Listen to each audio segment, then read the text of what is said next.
નમસ્કાર દર્શક મિત્રો, હું છું રૂપલ લુણીચિયા. સંપૂર્ણ ન્યૂઝમાં આપનું સ્વાગત છે.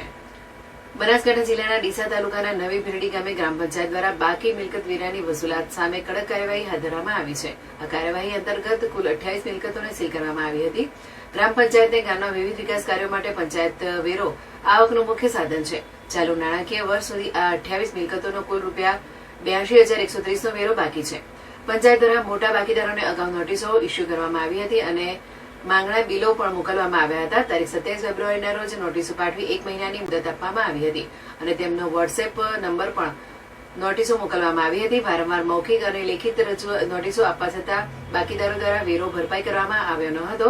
આથી ગ્રામ પંચાયતને મળેલ સત્તાની રૂએ ગુજરાત પંચાયત અધિનિયમ 1993 ની કલમ 215 ની જોગવાઈઓ મુજબ 28 મિલકતો જપ્ત કરવામાં આવી હતી. આ અંગે ઇન્ચાર્જ સરપંચ દિનેશભાઈ મોદીએ જણાવ્યું હતું કે આગામી સમયમાં ગામના અન્ય મોટા બાકીદારોને પણ આવી રીતે જ કાર્યવાહી કરવામાં આવશે.